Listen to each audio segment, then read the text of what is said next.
शेर और शेरनियां, भाइयों और बहनों, प्रेस के हमारे मित्रों, आप सबका यहां बहुत बहुत स्वागत। आपने इतना प्यार दिखाया। 25 किलोमीटर आप हमारे साथ चले, सर्दी में चले, इसके लिए आप सबका दिल से धन्यवाद करना चाहता हूं। और हरियाणा की जनता जिसने हमें जबरदस्त रिस्पांस दिया है, जिसने इस यात्रा को अपनी यात्रा बनाया है, खास तौर से जो हमारे युवा हैं, माताएं और बहनें हैं, आप सबको मैं दिल से अपना प्यार और धन्यवाद करना चाहता हूं। यात्रा शुरू हुई थी तो हमारे जो प्रेस के मित्र हैं उन्होंने कहा कि केरला में अच्छा रिस्पांस है, उत्तर भारत में यात्रा को रिस्पांस नहीं मिलेगा, महाराष्ट्र में, कर्नाटक में नहीं मिलेगा। कर्नाटक में बीजेपी की सरकार है। कर्नाटक पहुंचे तो केरला से बेहतर रिस्पांस कर्नाटक में मिला। फिर मीडिया ने कहा कि भाई कर्नाटक में मिल गया रिस्पांस, महाराष्ट्र में नहीं मिलेगा। मेरा महाराष्ट्र पहुंचे, कर्नाटक से बेहतर रिस्पांस। उसके बाद कहते हैं मध्य प्रदेश में बीजेपी की सरकार है, नॉर्थ इंडिया है, वहां पे तो सवाल नहीं उठता। वहां पे लाखों लोग आ गए बाहर सड़कों पे, गांव के गांव, शहर के शहर बाहर आ गए। फिर कहते हैं हां मध्य प्रदेश में रिस्पांस मिल गया, हरियाणा में नहीं मिलेगा। और हरियाणा ने बाकी सब प्रदेशों को दिखा दिया कि हरियाणा क्या है और हरियाणा क्या कर सकता है।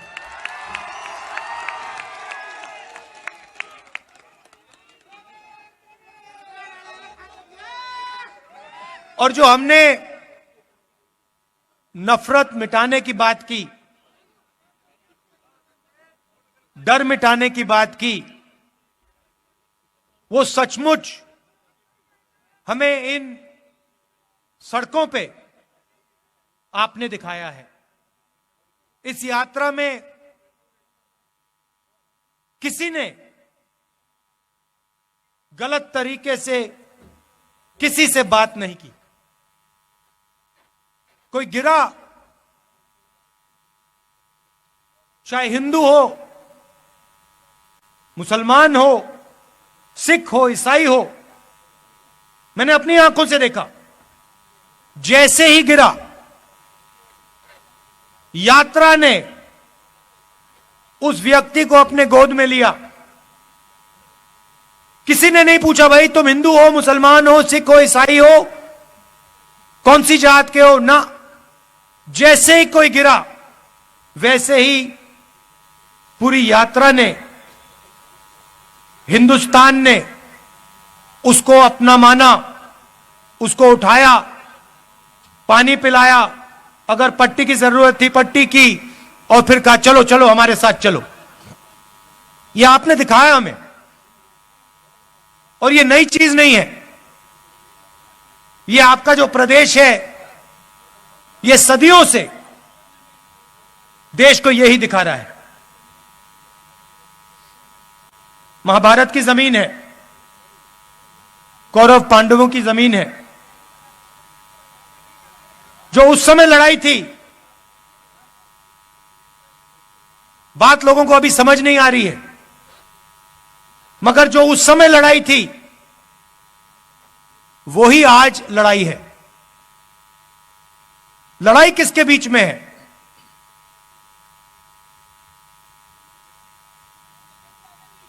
नहीं, देखिए पांडव कौन थे?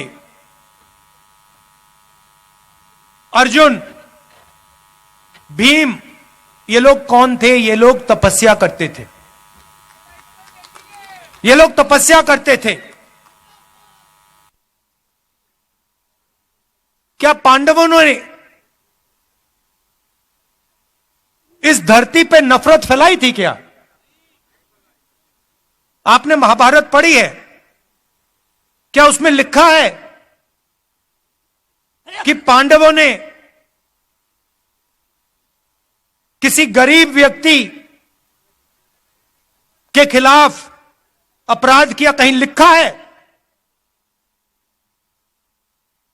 पांडवों ने डिमोनेटाइजेशन किया क्या? नोटबंदी की थी क्या? गलत जीएसटी लागू की थी क्या? कभी करते? कभी नहीं करते। क्यों नहीं करते? क्योंकि वो तपस्वी थे और वो जानते थे कि नोटबंदी, गलत जीएसटी, किसान बिल इस धरती के जो तपस्वी हैं उनसे चोरी करने का तरीका है।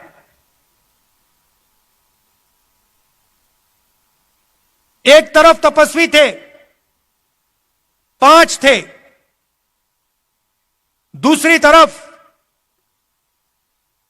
संगठन था।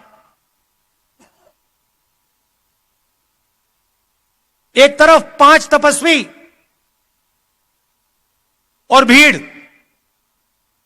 उनके साथ पांडवों के साथ हर धर्म के लोग थे।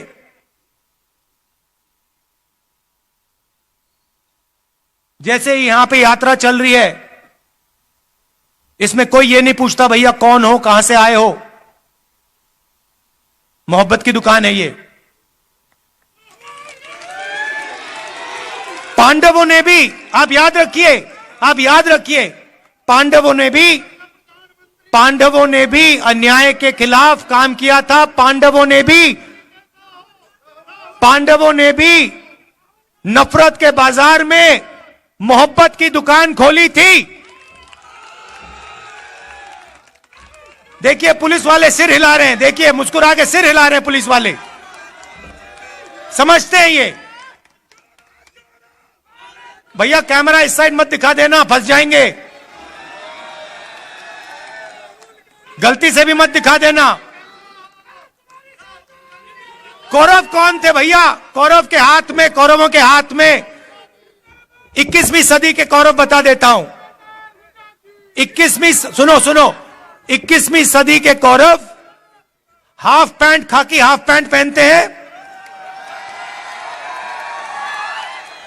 हाथ में लाठी लिए होते हैं और शाखा लगाते हैं।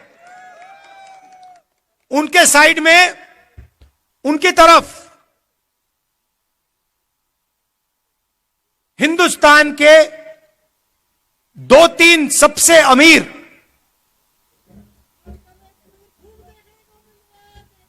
अरबपति कौरवों के साथ खड़े हैं। भाई और बहनों, नोटबंदी किसने करवाई? गलत जीएसटी किसने लागू की? किसके लिए की गई और किसके खिलाफ की गई, यह आप समझिए। नोटबंदी, गलत जीएसटी नरेंद्र मोदी ने जरूर साइन किया, मगर नरेंद्र मोदी जी की शक्ति ने गलत जीएसटी, नोटबंदी नहीं लागू करवाई। हिंदुस्तान के 2-3 अरबपतियों की शक्ति ने,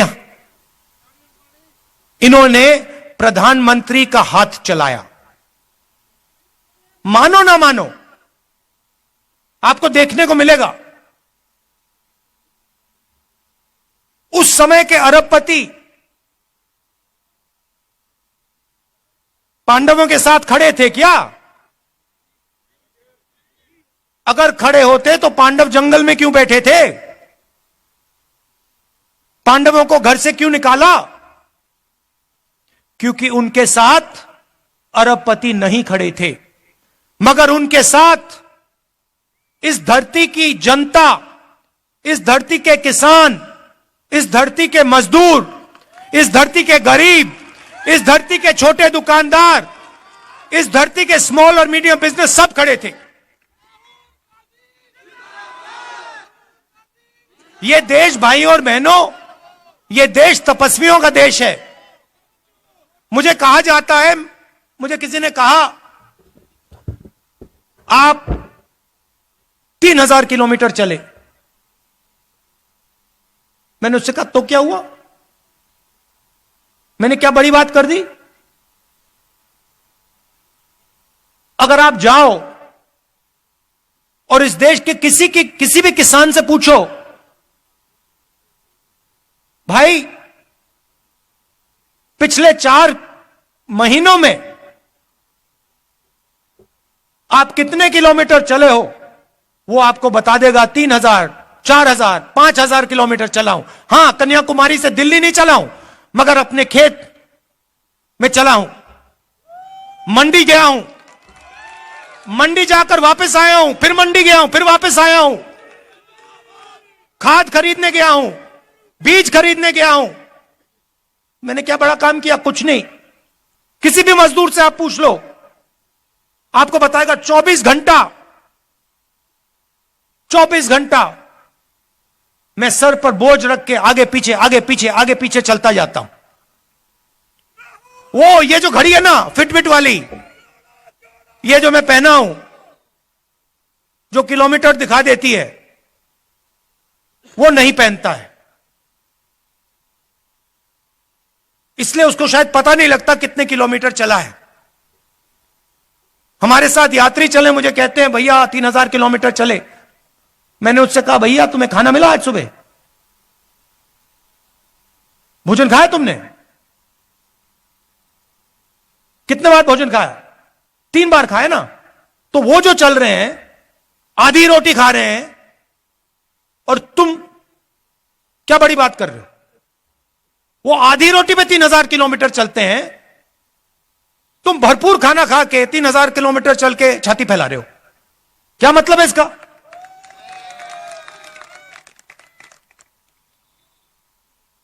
फिर ये मेरी टी शर्ट के पीछे पड़ गए।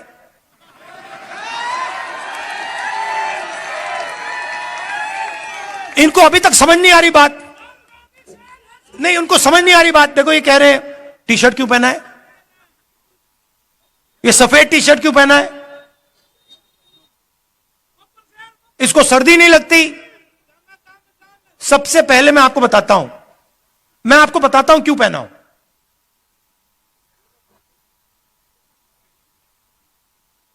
यात्रा शुरू हुई, केरला में भयंकर गर्मी, ऐसा लग रहा था भैया टी शर्ट उतार दो। मतलब उसमें पसीने आ रहे थे, ह्यूमिडिटी बहुत थी, केरला में काफी मतलब गर्मी लगी। फिर मैं मध्य प्रदेश में गया, थोड़ी ठंड होने लगी, थोड़ी सी, मतलब ज्यादा नहीं। सुबह सुबह क्या हुआ, 6 बजे हम निकलते हैं। सुबह सुबह 3 गरीब बच्चे मेरे पास आ गए, फटी हुई शर्ट थी,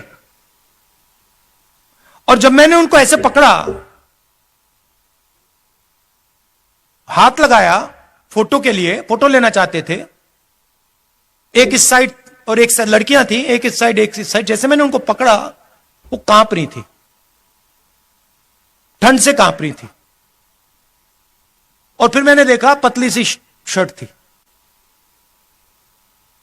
उस दिन मैंने निर्णय ले लिया कि जब तक मैं नहीं कांपूंगा, मैं टी शर्ट पहनूंगा। जब कांपना शुरू हो जाएगा, जब मुझे अच्छी मतलब ठंड लगने लगेगी, जब जबरदस्त कठिनाई होगी, तो फिर मैं स्वेटर पहनने का सोचूंगा, मगर उससे पहले नहीं करूंगा। मैं उनको मैसेज देना चाहता हूं, उन 3 लड़कियों को देना चाहता हूं कि अगर आपको ठंड लग रही है, तो फिर राहुल गांधी को भी ठंड लगेगी। जिस दिन आपने स्वेटर पहन लिया, उस दिन राहुल गांधी स्वेटर पहन लेगा। नहीं नहीं नहीं, यह बात मत बोलो, ये फिर से आप गलत बात बोलना शुरू कर दो। महात्मा गांधी नहीं हूं मैं। आप नहीं, सुनो, ये मेरे जैसे इस देश में करोड़ों लोग हैं, ठीक है, करोड़ों लोग हैं। यहां पे क्या हो रहा है, यहां पे काम कोई कर रहा है, तपस्या कोई कर रहा है। जैसे मैंने पांडवों की बात की, यहां पे युद्ध हुआ था, हजारों लोग मरे थे। वो क्यों हुआ था? क्योंकि उस समय हिंदुस्तान में जो काम कर रहा था, जो तपस्या कर रहा था, उस समय किसान थे, मजदूर थे। आज किसान हैं, मजदूर हैं, छोटे व्यापारी हैं, स्मॉल और मीडियम बिजनेस चलाते हैं। आज हमारे पास माइक्रोस्कोप बनाने वाले लोग आए, आप बनाते हैं, मैन्युफैक्चरिंग है, देखो इनकी 100-200 लोगों को ये रोजगार देते हैं। ये तपस्या करते हैं 24 घंटा। कोई माइक्रोस्कोप बनाता है, कोई यहां पे पोल्ट्री फार्म चलाता है, कोई खेती करता है, गन्ना उगाता है। ये तपस्वी है देश के, और खाता कोई और है, और खाता कोई और है। और जो खाता है भैया वो तो दिखते भी नहीं है। उदाहरण देता हूं, प्रधानमंत्री बीमा योजना, आपके जेब में से पैसा निकलता है, आप देते हो, और हिंदुस्तान की सरकार आपका पैसा उसमें जोड़ती है। आप सुबह 4 बजे उठते हो, हम 6 बजे उठते हैं, आप 4 बजे उठते हो। 4 बजे उठने के बाद आप काम शुरू करते हो। आपके साथ खेत में आपके इतने छोटे छोटे बच्चे होते हैं, पूरा परिवार काम करता है। फिर तूफान आता है, आंधी आती है, बारिश होती है, ओले गिरते हैं, और फिर आप जाते हो बीमा लेने। कहते हो भैया चलो नुकसान हो गया, बीमा का पैसा तो भरा था। पता लगता है इंटरनेट पे आपको कंपनी नहीं मिलेगी, नाम नहीं मिलेगा, फोन करो कोई जवाब नहीं देगा। आपकी तपस्या कोई और खा गया। जीएसटी के बारे में बताता हूं, मजेदार बात मैंने सुनी।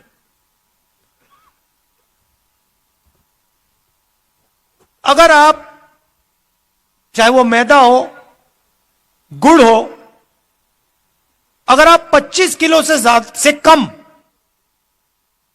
मैदा गुड़ अपनी दुकान में बेचते हो, छोटे व्यापारियों की बात कर रहा हूं, अगर 25 किलो से कम बेचते हो तो आप पर जीएसटी लग जाती है। और अगर आप 25 किलो से ज्यादा बेचते हो, आप पे जीएसटी नहीं। मतलब छोटे व्यापारी पे जीएसटी, अदानी पे जीएसटी नहीं। क्यों? आपने क्या गलती की? अगर आप पे लग रही है तो उन पे लगनी चाहिए, अगर उन पे ना लगे तो आप पे ना लगे। किसान आए हमारे पास, एमएसपी की बात की। हिमाचल प्रदेश में मैंने आज अखबार में पढ़ा, सेब का पूरा व्यापार एक उद्योगपति के हाथ में। जम्मू कश्मीर जाएंगे, पूरा का पूरा सेब का व्यवहार उसी उद्योगपति के हाथ में। नहीं हुए भैया, क्योंकि शहीद जो होता है उसको शहीद का दर्जा मिलता है। पार्लियामेंट हाउस में मैंने बात उठाई, कांग्रेस पार्टी ने बात उठाई कि भैया ये 700 लोग शहीद हुए हैं, इनका नाम तो ले लीजिए पार्लियामेंट हाउस में, शहीद का दर्जा तो दे दीजिए। प्रधानमंत्री कहते कोई शहीद नहीं हुआ। हमने मौन करा दिया वहां पे, मैं खड़ा हो गया, मैंने कहा भैया हम तो मौन करेंगे। स्पीकर गुस्सा हो गया मुझसे, कहते देखिए पार्लियामेंट हाउस में जो 700 किसान शहीद हुए हैं उनके लिए 2 मिनट मौन नहीं रखा जा सकता है। हम जानते हैं कि शहीद हुए, उनके परिवार जानते हैं कि शहीद हुए, हिंदुस्तान की सरकार नहीं जानती, उनके लिए नहीं शहीद हुए। मगर वैसे मैं उनकी बुराई इतना नहीं करना चाहता, वो करने जो कर रहे हैं करने दो उनको। मैं क्या चाहता हूं कि जो तपस्वी है, चाहे वो किसान हो, मजदूर हो, छोटा व्यापारी हो, जो वो तपस्या करे। गीता में लिखा है, क्या लिखा है गीता में तपस्या के बारे में? बताइए भैया, आपसे ले रहा है। तपस्या करो और फल मत देखो। मगर गीता में यह नहीं लिखा है कि तपस्या करो और फल नहीं मिलेगा। तो गीता में लिखा है तपस्या करो, और यह देश तपस्या कर रहा है। और इस देश की सरकार को उस तपस्वी की मदद करनी चाहिए, उस तपस्वी की रक्षा करनी चाहिए। ऐसा हिंदुस्तान में देखना चाहता हूं। यात्रा का यही लक्ष्य है। यात्रा का लक्ष्य यह है, यात्रा देश को यह बता रही है कि आपकी तपस्या जाया नहीं जानी चाहिए। मैं जानता हूं कि जिस दिन हिंदुस्तान के किसान, मजदूर, छोटे व्यापारी, इनकी तपस्या का फल मिल जाएगा, उस दिन इस देश के सामने कोई देश नहीं खड़ा हो सकता है। ये आप अपने मोबाइल फोन के पीछे देखो, इसमें लिखा मेड इन चाइना। पुलिस वालों के जूतों के नीचे लिखा होगा मेड इन चाइना, शर्ट के पीछे मेड इन चाइना, माइक्रोफोन के नीचे मेड इन चाइना। तंग आ गया हूं मैं मेड इन चाइना से। जहां देखो made in China, made in China. मैं चाहता हूं कि वहां पे बीजिंग में एक चाइना का युवा फोन देखे, उसमें लिखा हो मेड इन कुरुक्षेत्र। ले, ऐसा हिंदुस्तान चाहता हूं। और जो कुरुक्षेत्र में जिसने माइक्रोस्कोप बनाया, अंबाला, जिसने अंबाला में माइक्रोस्कोप बनाया, उसके जेब में चाइना के युवा के पैसे आए। यह चाहता हूं मैं। तो मगर सबसे पहला कदम डर और नफरत को मिटाने का है। देखिए, हरियाणा में युद्ध हुआ था। पांडवों ने डर और नफरत को मिटाने का काम किया था। जैसे मैंने कहा, नफरत के बाजार में मोहब्बत की दुकान खोली थी। और ये मैं नहीं कह रहा हूं, ये मत सोचिए कि मेरा नारा है। मेरा नारा नहीं, उनका नारा है। ये पांडवों का नारा है, ये पांडवों का नारा है, ये भगवान राम का नारा है, ये इस देश का नारा है। और हजारों सालों से यह नारा चल रहा है। यह कुछ नया काम नहीं किया मैंने। आखिरी बात कहना चाहता हूं, और यह आपको मालूम होनी चाहिए। देखिए, जब भी मैं चल रहा हूं, जहां भी मैं जाता हूं, राजस्थान में जय सिया राम, जय सिया राम।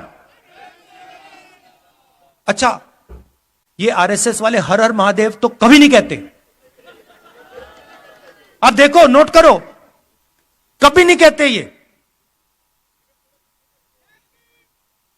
क्यों नहीं कहते? नहीं, मैंने सोचा इसके बारे में, क्यों नहीं कहते हर हर महादेव, क्यों नहीं कहते? नहीं, क्योंकि शिव जी तपस्वी थे और ये हिंदुस्तान की तपस्या पे आक्रमण कर रहे हैं, इसलिए हर हर महादेव नहीं कह सकते। मगर बात मैं जय सिया राम की कर रहा हूं। यहां पे राम राम, राम राम सुना मैंने, राम राम, जय सिया राम। अब जय सिया राम ये कभी नहीं कहते। इन्होंने सीता जी को नारे से निकाल दिया, उठा के बाहर फेंक दिया, कहा हम नहीं कहेंगे। ये हमारी हिस्ट्री, हमारे संस्कार, हमारे इतिहास के खिलाफ काम किया इन्होंने। और जब भी कांग्रेस पार्टी का कोई भी कार्यकर्ता आरएसएस के कार्यकर्ता के सामने आए, उससे कहो तुम जय सिया राम कहोगे और उससे जय सिया राम कहलवाओ, क्योंकि जितने जरूरी राम थे उतनी ही जरूरी सीता थी। तो आप सब यहां आए, इतने प्यार से आपने मेरी बात सुनी, दिल से आपका धन्यवाद करना चाहता हूं। और आज एक कमी रह गई, आज एक कमी रह गई। हमने आज वो जो बीजेपी के लोग करते हैं, देखिए उनके संगठन में महिलाएं तो होती नहीं है, अलाउ ही नहीं है। अभी तक नहीं समझ आया मुझे उनके संगठन में महिलाएं क्यों नहीं है, वो अलग बात है। मगर आज हमने पूरा दिन महिलाओं का कर दिया, तो जो हमारे पुरुष हैं उनको आज थोड़ी मुश्किल हुई, आप अंदर नहीं आ पाए, आप मिल नहीं पाए, तो मैं आपसे माफी मांगना चाहता हूं। और कल दोनों स्त्री और पुरुष का दिन है, तो आप सब लोग आ पाएंगे और आपसे मिल सकेंगे। दिल से बहुत बहुत धन्यवाद। नमस्कार, जय हिंद।